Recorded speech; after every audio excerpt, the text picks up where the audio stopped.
Hello students. तो last time हम लोगों ने जैसा पढ़ा था एग्जाम्पल नंबर 1.3 तक हम लोगों ने कर दिया था। अब हम लोग एग्जाम्पल नंबर 1.4 पे हम लोग जाएंगे।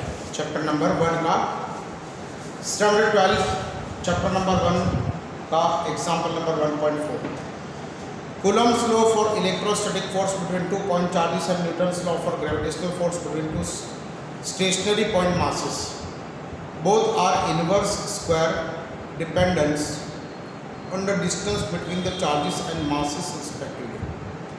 Compare the strength of these forces by determining the ratio of their magnitudes for an electron and a proton, or for two protons. Estimate the acceleration of electron and proton due to the electrical force of their mutual attraction when they are 1 angstrom apart. मतलब उन लोगों को 1 angstrom apart रख के हम लोगों को क्या करना है, तो हम लोगों को जो है यहाँ पर अगर आप देखोगे ना तो ये दोनों का कंपैरिजन करना है। इसका acceleration due to electrical charge और एक्सेलरेशन ड्यू टू आपके पास ग्रेविटेशनल फोर्स। तो देखिए यहाँ पर आपने क्वेश्चन पढ़ा होगा ना कि compare the strength of this forces by determining the ratio of their magnitudes for an electron and proton, for two protons, for estimate electrons और protons for the protons to the electrical force of their mutual attraction when they are 1 angstrom apart. So पहला वाला जो question बनेगा उसके अंदर हमारे पास जो है क्या होना चाहिए, हमारे पास जो है एक इलेक्ट्रॉन होगा और आपके पास एक प्रोटॉन होगा। दोनों के बीच का डिस्टेंस है 1 एंगस्ट्रॉम, तो 1 × 10⁻² मीटर। ये वाला आपके पास कितना हो गया, ये वाला 1 × 10⁻² मीटर हो गया। ये वाला आपके पास जो है इतना हो जाएगा। अब अगर यहाँ पर चार्ज देखेंगे तो ये भी E होगा, यहाँ पर भी चार्ज देखेंगे तो ये भी E होगा, तो ये वाला भी E होगा, ये वाला भी E होगा। तो E = 1.6 × 10⁻19 कूलम और ये भी 1.6 × 10 आपके पास -19 coulomb. But this charge will be negative and this charge obviously will be positive. So electric force कितना होगा, it is going to be K × Q1 upon R²। So ये Fe कितना होगा, so Fe = 9 × 10⁹, Q1 1.6 × 10⁻19 coulomb, Q2 1.6 × 10⁻19 coulomb और ये R का square मतलब ये आपके पास आ जाएगा 10⁻² का आपके पास 10⁻10 का स्क्वायर हो जाएगा। ये वाला Fe कैलकुलेट कर लो, ठीक है ना। अब Fg कैलकुलेट करो कैसे, G × m1 m2 upon we can say R²। So Fg is equal to 6.67 × 10⁻11. Mass of electron 9.31 × 10⁻9.11 × 10⁻31 and mass of proton। ये प्रोटॉन का मास कितना होगा, देखिए बहुत सिंपल है। मैंने आपको क्या बताया कि अगर आपको यहाँ पर Fe कैलकुलेट करना है तो 9 × 10⁹, ये 1.6, ये भी 1.6 अपॉन R² और Fg = G × m1 m2 upon R²। तो ये वाला कितना हो जाएगा MP आपके पास कितना हो जाएगा, ये वाला हो जाएगा 1.6 × 10⁻27 किलोग्राम, है ना। और दोनों के बीच का डिस्टेंस कितना हो जाएगा, तो दोनों के बीच का डिस्टेंस आपके पास कितना हो जाएगा। Now you will have to compare this, ये वाला भी आपको कोई वैल्यू मिलेगा and then you will have to compare Fe upon Fg। ये वाला आपको करना है ना। तो ये वाला आप करोगे, देखिए क्या कर दिया आपने, सबसे पहले जो है बेटा यहाँ पर Fe और यहाँ पर भी Fe, तो K × Q1 Q2 upon R² करके आप लोगों ने Fe को ढूंढ लिया। फिर Fg = G × MP MP upon R², ये वाला आपके पास कितना हो जाएगा, तो ये वाला आपके पास Fg भी आ गया। फिर दोनों का आप कैलकुलेशन करो। ये सिर्फ इतना नहीं है, कैलकुलेशन आपको करना है ना। ये कैलकुलेटर से आपको कैलकुलेशन करना है बिकॉज बोर्ड में कैलकुलेटर अलाउड है ना। तो ये वाला बोर्ड से कैलकुलेटर से आप कैलकुलेशन कर लेना। मेरे पास नहीं है उस वजह से मैं नहीं कर पा रहा। फिर उसके बाद जो है सेकंड वाले में हम लोगों को यही कंपैरिजन करना है। सेकंड में हमको यही कंपैरिजन करना है और यही कंपैरिजन हमको क्या करना है, estimate electrons of protons and proton due to electron, estimate accelerations due to electron and proton due to acceleration of force of mutual attraction. अच्छा नहीं, अच्छा चलिए प्रोटॉन सेकंड वाला जो है यहाँ पर भी प्रोटॉन रखा है, यहाँ पर भी प्रोटॉन रखा है, ठीक है ना सेकंड वाले में। तो यहाँ पर E और यहाँ पर भी चार्ज Q होगा, तो इलेक्ट्रिक फोर्स कितना होगा K times Q1 Q2 upon R square. Put the values,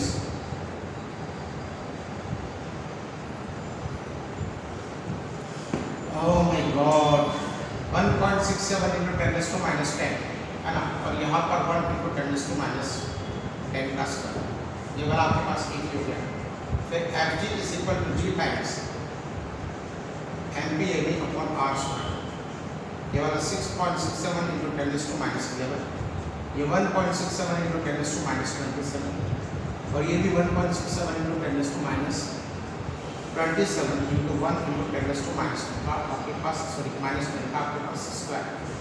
अब ये भी कंपैरिजन करो है ना, ये भी आपको आ जाएगा, इसके लिए भी आपके पास Fe अपॉन Fg ये भी करो, ठीक है ना। तो ये वाला आपके पास सेकंड का आंसर आ जाएगा।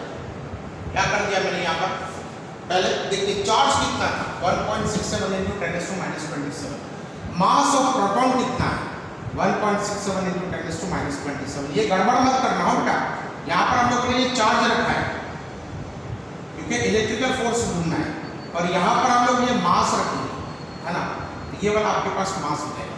सो सेकंड आपके पास ऑप्शन सेकंड नंबर का जो है आपके पास क्वेश्चन ऐसा बनेगा। फिर उसके बाद जो है अगर आप थर्ड नंबर का क्वेश्चन देखो तो थर्ड नंबर का क्वेश्चन ये है आपके पास, थर्ड नंबर का क्वेश्चन आपके पास ये है,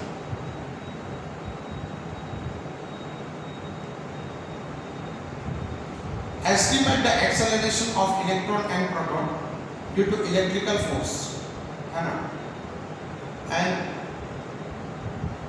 due to electrical force of their mutual attraction।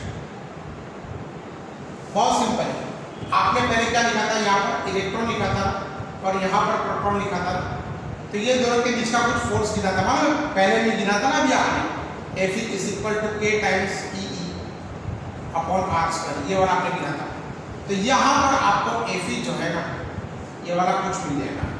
अब ये mass into acceleration of electron, mass of electron, ये F की जगह पे ma करके हम लोग ऐसा लिखेंगे, और acceleration of electron is equal to आपके पास ये me लिखेंगे, ये आपके पास A अपॉन me लिखेंगे। Let us say this is our equation number 1। और दूसरा वाला आपके पास क्या हो जाएगा, ये वाला आपके पास पॉजिटिव और ये वाला आपके पास नेगेटिव और पॉजिटिव। अब यहाँ पर भी जो फोर्स लगेगा ये वाला आपके पास इतना ही लगेगा जो पहले आपने ढूंढा था। ये वाला कौन सा वैल्यू लिखने का आपको, जो पहले वाला आपने ढूंढा था ना Fe, वो यहाँ पर लिखना है, और यहाँ पर mass of proton into acceleration of proton is equal to blank. So acceleration of proton is equal to we can say आपके पास इतना आ जाएगा है ना, ये वाला एक्सेलरेशन। फिर ये दोनों को भी कंपेयर करो, इसको एक्सेलरेशन ऑफ इलेक्ट्रॉन और एक्सेलरेशन ऑफ प्रोटॉन को भी आप कंपेयर कर देना, तो आपको इसका आंसर मिलेगा। आपको दिख रहा है, यस ये वाला आपको दिख रहा है, ठीक है ना बेटा। तो यहाँ पर ये वाला आपका क्वेश्चन नंबर 1 जो है ये खत्म हो गया। अब हम लोग क्वेश्चन नंबर 1.5 पर जाते हैं। ये 1.4 था, ये क्वेश्चन नंबर कौन सा था बेटा, 1.4 है ना। अब हम लोग किस पे जाते हैं, question number 1.5।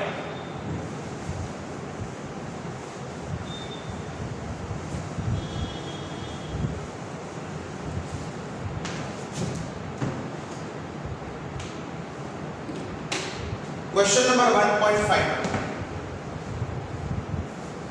it is said that a charged metallic sphere A is suspended by a nylon thread. Nylon is a plastic and it is insulated. Another charged metallic sphere is held by an insulating handle is brought close to A such that the distance between their centers is 10 cm. As shown in figure 17.8, the resulting repulsion of A is not A.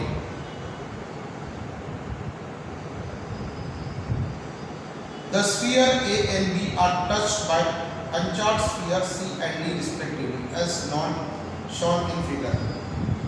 A को C से touch किया जाता है, B को D से touch किया जाता है, and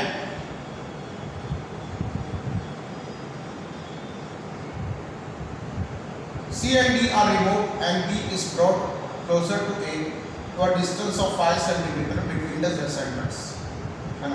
What is the expected repulsion of A on the basis of Coulomb's law?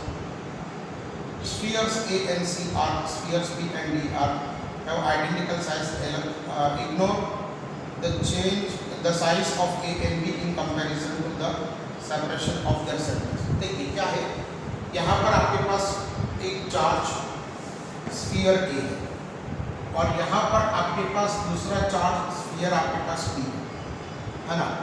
अब ये दोनों का बीच का डिस्टेंस कितना है, तो ये दोनों के बीच का डिस्टेंस आपके पास 10 सेंटीमीटर है, तो ये वाला 10 × 10⁻² मीटर हो गया।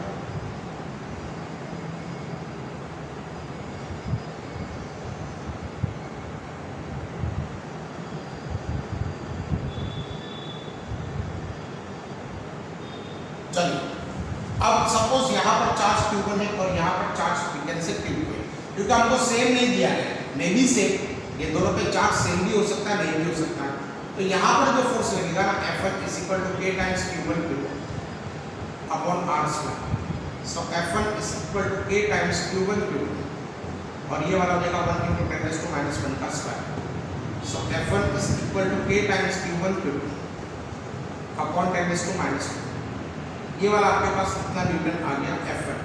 अब हम लोग क्या करते हैं सेकंड में, तो सेकंड के अंदर ये दोनों जो स्फीयर्स है ना A और B, इसको हम लोग अनचार्ज स्फीयर्स C और D के कांटेक्ट में लाते हैं। तो यहाँ पर पहले चार्ज कितना था Q1, अब यहाँ पर ये अनचार्ज, तो यहाँ पर जो आपका चार्ज है वो चला जाएगा, तो यहाँ पर कितना रहेगा, आधा चार्ज चला गया, क्योंकि ये आइडेंटिकल स्फीयर है ना। तो पहले यहाँ पर चार्ज था Q1, अब यहाँ पर चार्ज है 0, ये दोनों का एडिशन डिवाइडेड बाय 2, मतलब अब ये वाले स्फीयर पे रहा Q1/2 जितना चार्ज, ये वाले पे भी रहा Q1/2 जितना चार्ज, बाकी का ये वाला भी रहा Q1/2 जितना चार्ज, और यहाँ पर भी रहा Q1/2 जितना charge.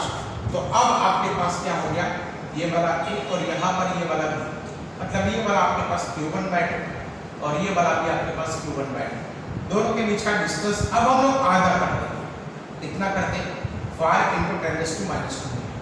So F2 = K × Q1/2 into we can say Q2/2 upon we can say R²। So F2 = K Q1 Q2 upon 4 into R की जगह पे हम लोग अब रखते हैं 5 × 10⁻² का स्क्वायर। सो ये वाला F2 कितना हो जाएगा, ये वाला K × Q1 Q upon 4 into 5 का स्क्वायर, ये वाला हो जाएगा 25 into 10⁻⁴। ठीक है ना। ओके, तो ये वाला कितना हो जाएगा आपके पास, F2 = चलिए ये 100 हो गया और ये वाला आपके पास हो गया 10⁻⁴। सो K × Q1 Q2 अपॉन 10⁻² हो गया, है ना। तो let us say this is going to be our equation number 2 और ये वाला इक्वेशन नंबर हमारे पास क्या आ गया, F1 आ गया। अब देखिए दोनों को कंपेयर कीजिए, है ना। तो if you compare this to, है ना, तो F1 भी आपके पास Q1 Q2 अपॉन R² और ये भी आपके पास आ जाता है। So therefore we can say F1 = आपके पास क्या आ जाएगा F2। सो ये वाला आपके पास कितना आ जाएगा, F1 = F2। मतलब ये वाला जितना फोर्स लगता है ना उतना ही फोर्स अब यहाँ पर भी लगेगा, आधे चार्ज में दोनों पे और आधे आपके पास डिस्टेंस। मतलब आपने क्या कर दिया, चार्ज को भी आधा कर दिया और दूसरा क्या कर दिया, डिस्टेंस को भी आधा आपने कर दिया। तो चार्ज को भी आधा कर दिया और डिस्टेंस को भी आपने आधा कर दिया, ठीक है ना। तो ये वाला आपके पास इतना, ये वाला F1 आपके पास आ जाएगा, ठीक है ना। अब हम लोग 1.6 पे इस पे बात करें बेटा, 1.6 पे क्वेश्चन नंबर 1.6 एग्जाम्पल नंबर क्या देखिएगा बेटा, 1.6 को देखिएगा। ओके, दिख रहा है, सही है। अब क्वेश्चन नंबर 1.6 की बात करिए।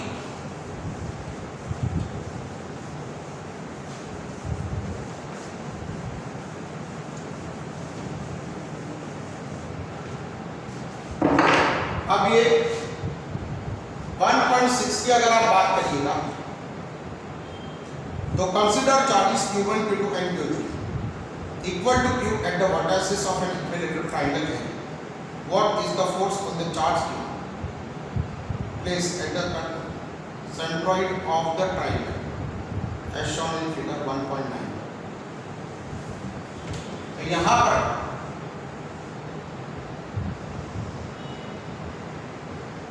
Q1 भी आपके पास Q है, Q2 भी आपके पास Q है और Q3 भी आपके पास Q है।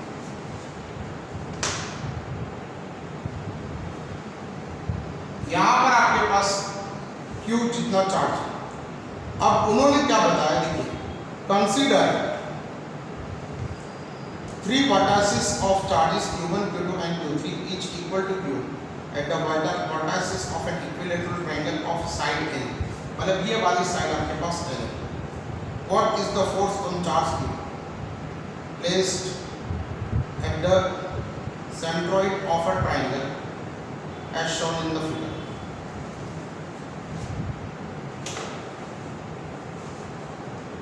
तो देखिए यहाँ पर चार्ज Q है, तो पहला वाला फोर्स आपको ये लगेगा, लेट अस से F1 बार, ये वाला फोर्स लगेगा। फिर यहां से दूसरा भी फोर्स लगेगा, लेट अस से F2 बार,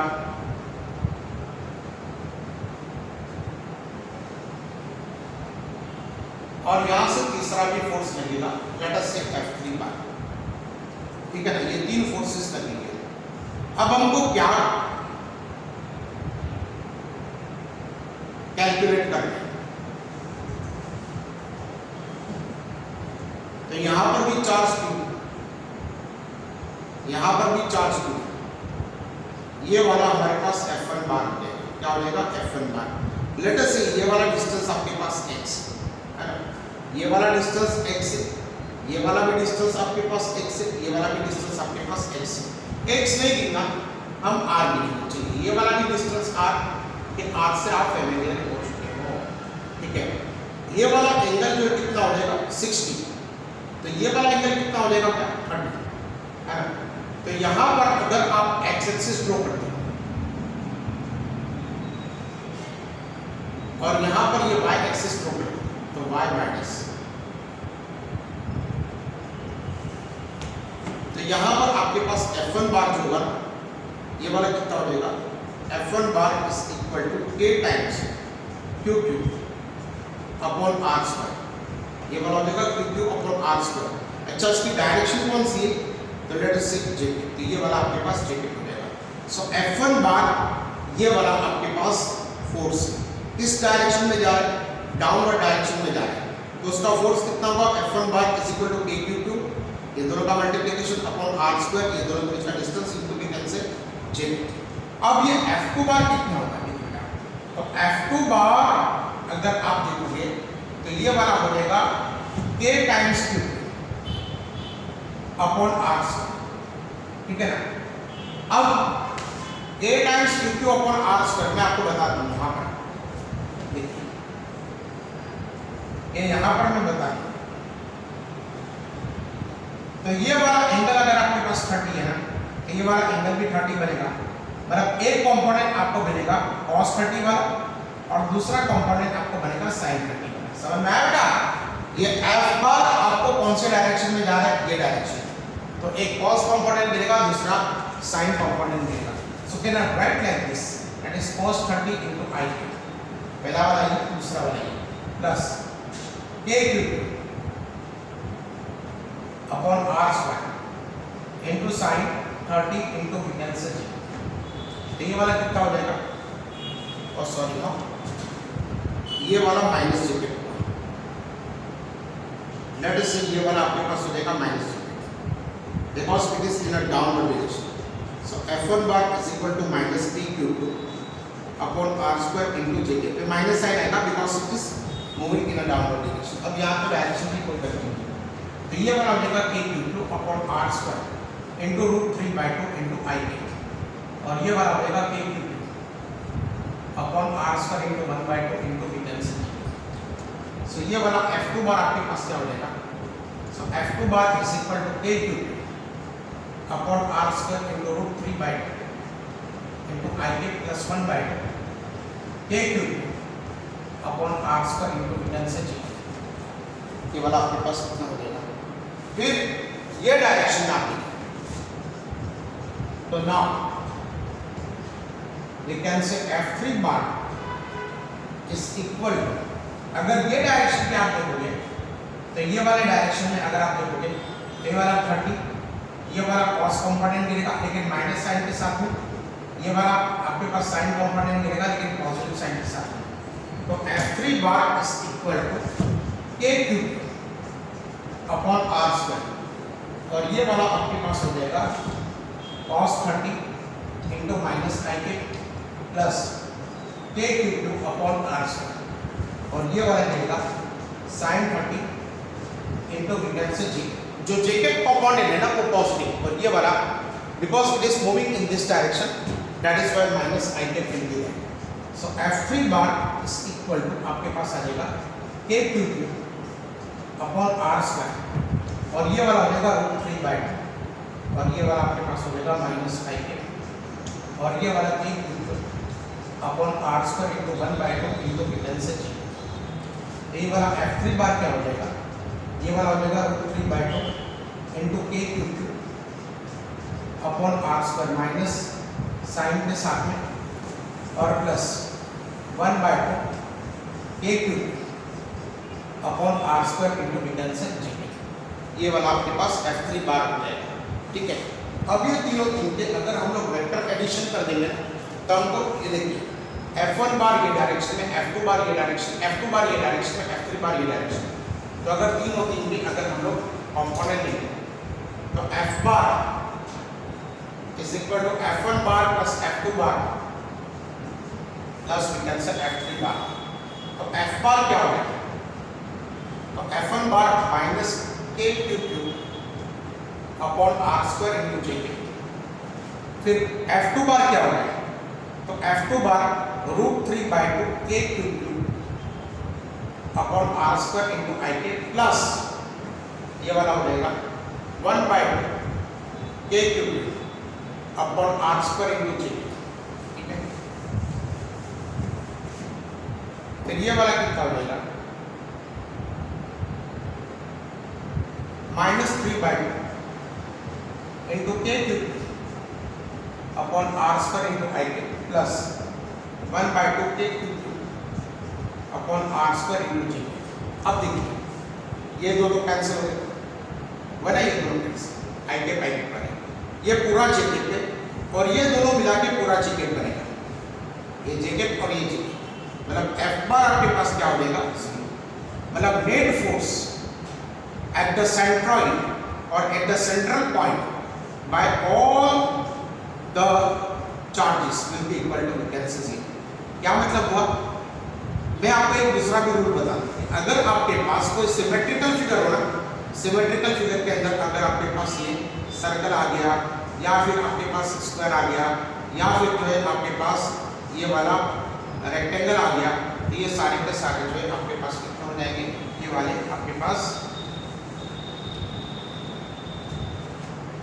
नेट फोर्स आपके पास कितना हो जाएगा, क्या 0 हो जाएगा। ओके, सो इसकी नोट बनाइए और नोट बना के फिर बाद में हम लोग आगे की क्वेश्चन की तरफ हम लोग बढ़ते हैं।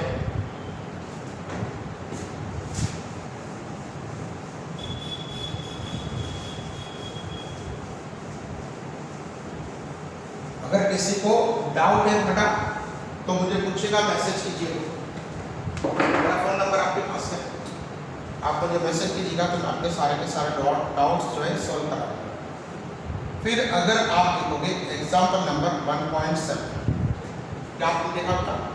एग्जाम्पल नंबर 1.7 के बारे में हम लोग बात करेंगे। Consider the charges q, q and minus q, q and minus q are placed in the vertices of an equilateral triangle as shown in the figure। तो हमको फिगर के हिसाब से बनाना है। What is the force on each charge? What is the force on each charge? तो हम लोगों को यहाँ पर क्या बनाना है? यहाँ पर हम लोग एक ट्राइंगल बना देंगे, ठीक है ना? ये वाला ट्राइंगल बना देंगे। यहाँ पर q कितना है? तो माइनस q। फिर यहाँ पर q कितना है? तो ये वाला आ जाएगा आपके पास प्लस q, यहाँ पर भी प्लस q आ जाएगा।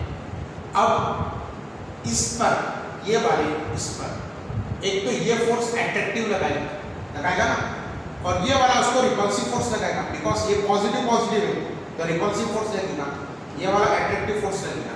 तो हम लोग इसको ऐसे मान के चलते हैं कि यहाँ पर जो फोर्स लगेगा ये वाला डायरेक्शन में लगेगा। और अब लेट अस से यहाँ पर F1 फोर्स लगता है, यहाँ पर आपके पास F2 फोर्स लगेगा, ठीक है ना? यहाँ पर एट्रैक्टिव फोर्स वो कहेगा मेरी तरफ आओ, और ये कहेगा मुझसे दूर जाओ, है ना? तो ये वाला आपके पास इतना मिल जाएगा, ठीक है ना? अब यहाँ पर उसके बाद यहाँ से यहाँ तक का जो डिस्टेंस दिया हुआ है that is given here as L। सो अगर मैं इसको ऐसे बता दूं कि ये वाला अगर आपके पास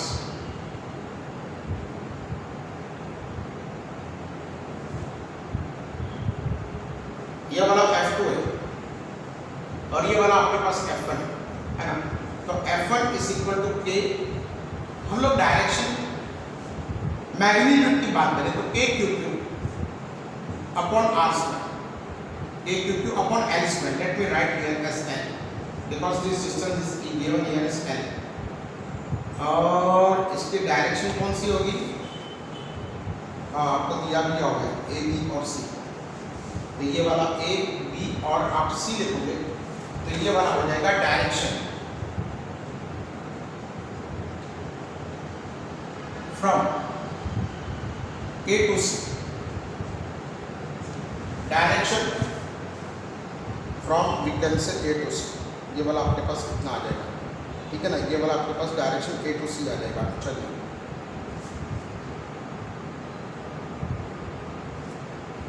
ओके, अब ये वाला कौन सा होगा? F2। So F2 bar is equal to K Q Q. कोई बोलेगा मुझे यहाँ पर माइनस लिखना है, कोई बात नहीं, माइनस लिखना है। कोई बोलेगा नहीं लिखना तो भी कोई बात नहीं। तो K Q Q upon we can say L square. ये कौन सी डायरेक्शन होगा? Direction directed from B to C। अच्छा, ये वाला F1 है, ये वाला F2 है। तो हम लोगों को इसका रिजल्टेंट कहाँ मिलेगा? So resultant F will be in this direction. So F कहाँ पर मिलेगा? So F is equal to, देखिए ये वाला एंगल आपके पास हो गया 60, तो ये दोनों के बीच का एंगल हो गया आपके पास 120, वह ये दोनों फोर्सेस के बीच का। तो F is equal to we can say F1 square plus F2 square plus 2F1 F2 cos 120, and cos 120 is how much? minus 1/2। so F is equal to F1 का स्क्वायर लिखेंगे तो ये वाला आ जाएगा K square Q raised to 4 L raised to 4, यहाँ पर भी क्या आ जाएगा? K square Q raised to 4 L raised to 4, और यहाँ पर आपके पास 2 K Q square upon L square, और यहाँ पर K Q square upon L square, और ये वाला कितना आ जाएगा? -1/2। तो 2 and 2 विल गेट कैंसिल, तो यहाँ पर कितना आ जाएगा? F इज इक्वल टू आपके पास आ जाएगा K square Q raise to 4 upon L square L raise to 4 plus K square Q raise to 4 upon L raise to 4, और ये वाला हो जाएगा minus K Q raise to 4 L raise K square Q raise to 4 L raise to 4। बराबर बेटा, कितना हो जाएगा आपके पास? इतना हो जाएगा। अब ये दोनों तो आप कट कर दो, तो ये वाला f कितना हो जाएगा, ये वाला इसका स्क्वायर रूट निकलेगा k Q square upon we can say l square. मतलब ये डायरेक्शन में आपको फोर्स लगेगा, कौन से डायरेक्शन में, in the direction from b to c, है ना, ये वाली डायरेक्शन। तो ये डायरेक्शन आपको लगेगी, ये वाली अगर आप इसको लगे हुए तो f bar is equal to k Q square l square. कहाँ पर लगेगा, ये वाला आपको लगेगा directed from b to c, है ना। ये वाली कौन सी डायरेक्शन होगी, ये वाली डायरेक्शन ये वाली b टू c, यही डायरेक्शन। मतलब आप डायरेक्शन यहाँ पर ऐसे भी लिख सकते हो। और somebody want to find out the direction, then he may use that formula, that is tan alpha is equal to b sin cos theta upon b sin theta upon a plus b cos theta। वो वाला भी आप लगा सकते हो, लेकिन हमको यहाँ पर डायरेक्शन इजीली मिल रही है कि ये वाली डायरेक्शन इसके पैरेलल में है, तो why don't we use that formula? Okay, now let us start with the second। तो ये वाला b पे कितना फोर्स लगेगा, लेट अस से ये F2 डैश लगेगा, ये वाला F1 डैश है। तो F1 डैश कितना होगा, a q1 q2 upon r square, but with the negative sign. अच्छा, इसकी डायरेक्शन कौन सी होगी, direction will be from b to c, ये वाली हो जाएगी डायरेक्शन। अब हम लोग इसकी बात करें, और ये वाला आपके पास F2 डैश, मतलब this is in this direction, ये वाला कितना लगेगा, k2 अपॉन r स्क्वायर, है ना। r की जगह पे हम लोग k लगा दें। अब इसकी डायरेक्शन कौन सी, directed from in this direction, ये वाली डायरेक्शन। तो ये वाली डायरेक्शन कौन सी होगी, तो ये वाली डायरेक्शन हमारे पास होगी फ्रॉम a टू b, ये वाला हो जाएगा फ्रॉम a टू आपके पास b हो जाएगा। Now let force be F dash, तो ये वाला आपके पास F डैश हो जाएगा। तो F dash will be equal to, we can say two F1 dash square F2 dash square, F1 dash F2 dash into cos 120। तो ये वाला वैसे के वैसे ही रहेगा। अब पूरा की पूरा वैल्यू अगर हम लोग लिखेंगे तो F1 dash will be equal to, ये वाला कितना रहेगा, ये वाला k2 square upon l square, और इसकी डायरेक्शन कौन सी होगी, directed from a to c, कौन सा हो जाएगा बेटा, a टू c, ये वाला a टू c डायरेक्शन में चला जाएगा। ठीक है, अब हम लोग जो है c पर कितना फोर्स लगेगा वो हम लोग ढूंढेंगे। तो ये वाला जो है इसको अपनी तरफ खींचेगा, इसको ये c को अपनी तरफ खींचेगा, और ये वाला हम इसको अपनी तरफ खींचेगा। तो लेट अस ये वाला F3 हो गया और ये वाला आपके पास F4 हो गया, है ना। तो let us try to find out F3। तो ये F3 कितना होगा, k times q1 q2 minus sign के साथ upon l square, direction from c to a, direction from c to a, ये वाला हो गया। फिर उसके बाद जो है ये वाला F4, तो ये वाला F4 कितना हो गया, k टाइम्स q1 q2, लेकिन माइनस साइन के साथ में, क्योंकि एक माइनस आ रहा है, directed from c to b। तो ये वाला कितना आएगा, c2 आपके पास पूरी डायरेक्शन में ये वाला आ गया। ठीक है ना। So net force, late us से ये वाला फोर्स है ना, पहले वाले को F कहा, दूसरे वाले को F डैश कहा, इसको हम लोग F डबल डैश कहते हैं। तो ये वाला F डबल डैश क्या हो जाएगा, F1, ये वाला हो जाएगा F3 का स्क्वायर प्लस ये वाला हो जाएगा F4 का square plus F1 F2 cos 60 हो जाएगा उनका। अब यहाँ पर एंगल चेंज हो रहा है, यहाँ पर एंगल आपके पास 60 हो रहा है ना, ये ध्यान रखिएगा, गड़बड़ मत कीजिएगा। तो ये वाला आपके पास सही है, ये वाला भी सही है। तो F1 F2 cos 60 होता है 1/2, कितना होता है 1/2। तो ये 2 और 2 कैंसल, तो हमारे पास ये कैंसल नहीं होंगे, ये वाले कैंसल नहीं होंगे। k square q raise to 4 upon l square plus k square q raise to 4 upon v can say l square. तो ये वाला कितना आ जाएगा रूट, है ना। और इसकी डायरेक्शन कौन सी हो जाएगी, directed in a downward reach, downward direction. ये वाला आपके पास डाउनवर्ड डायरेक्शन में ये वाला आपके पास आ जाएगा। ठीक है ना बेटा। तो ये वाला आपके पास क्वेश्चन नंबर 1.7 आ गया। ठीक है, तो 1.7 हम लोगों ने आपको यहाँ पर बता दिया। अब क्वेश्चन नंबर 1.8 पर जाएंगे।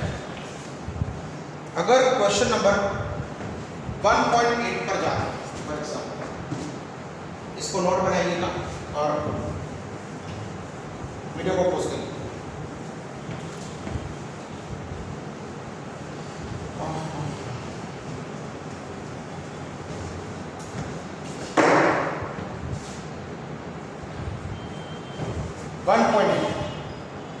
An electron falls through a distance of 1.5 centimeter in a uniform electric field of magnitude 2 into 10 to 4 Newton per coulomb.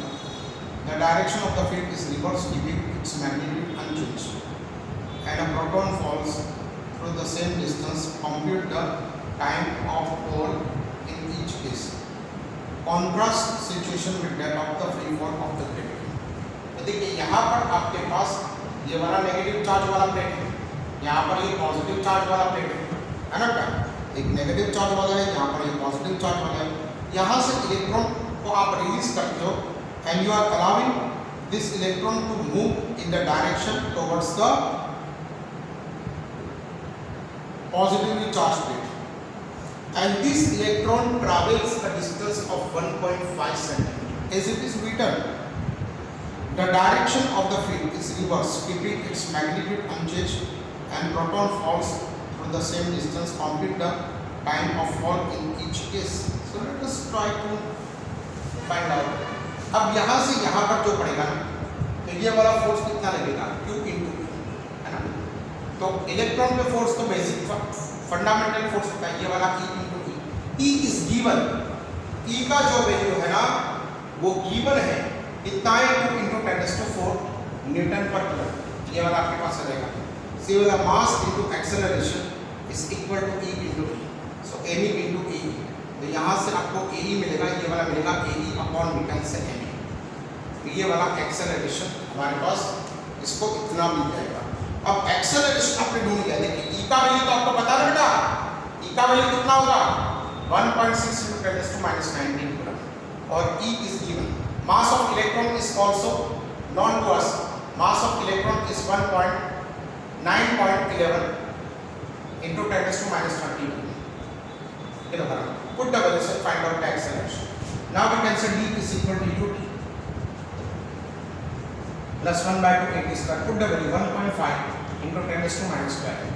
So minus not 12 but -2. और यहाँ पर 0 into plus 1 by 2 AE. Put the value AE here into we can set this one. So 1.5 into 10 to -2 is equal to 1 by 2. अब ये आपके पास t square है, तो यहाँ से आपको t मिल जाएगा, मिलेगा ना? ये वाला जो वैल्यू है ना, ये यहाँ पर रखना है, ये एक्सेलरेशन का वैल्यू आपको यहाँ पर रखना है. मेरे पास अभी कोई गिनने का कुछ भी नहीं है, उस वजह से मैं नहीं कर रहा. ओके, सो ये वाला क्वेश्चन नंबर आपके पास हो गया 1.8 का question number 1. Now compute the time of fall when the direction of electric field is reversed, है ना? अब हम लोग क्या करते हैं? अब हम लोग इसकी डायरेक्शन को, इलेक्ट्रिक फील्ड की डायरेक्शन को हम लोग रिवर्स करते हैं, तब उसके पास कितना हो जाएगा, इसका टाइम ऑफ फॉल कितना हो जाएगा. ओके, सो ये वाला क्या हो जाएगा? ये वाला आपके पास acceleration, here acceleration is in the same direction as that of the fall.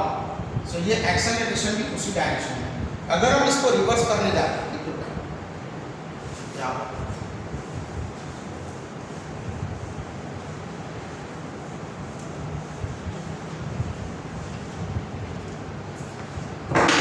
now suppose this is positively charged electron and this is negatively charged plate. यहाँ पर an electron falls to the distance of 1.5 centimeter. The direction of the field is reversed, keeping the magnitude unchanged. And proton falls. अब यहाँ पर ये proton ये direction में fall कर रहा है दूसरे में, मतलब सेकंड वाले उसी के क्वेश्चन में, तब आपके पास कितना होगा? So again we will apply the same formula. यहाँ पर जो इलेक्ट्रिक फोर्स जो प्रोटॉन पे लगेगा, what is this F? F is the electric force on the proton. ये वाला कितना लगेगा आपके पास? E into E. E is non living, 1.6 into 10 to -19, और ये वाला 2 into 10 to आपके पास लगेगा force. So F is equal to mp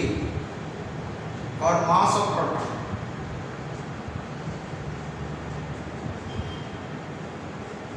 ये वाला एक्सेलरेशन ऑफ प्रोटॉन मिलेगा। Now put the value d is equal to ut plus 1/2 at square. Put the value of this. So ये 1.5 into 10⁻², ये वाला आपके पास 1.2 और AP का वैल्यू तो आपको पता ही यहाँ से, ये वाला आपके पास t² मिलेगा। सो t² आपको मिल जाएगा। सो t is equal to ये वाला आपके पास इतना मिल जाएगा। ठीक है बेटा, तो ये वाला आपके पास इतना हो जाएगा। फिर उसके बाद जो है 1.9 थोड़ा सा लेंदी है, उसको हम लोग नेक्स्ट लेक्चर में देखेंगे। ठीक है बेटा, तो चलिए आज हम लोग इतना ही रखते हैं, बाकी का हम लोग नेक्स्ट लेक्चर में देखेंगे।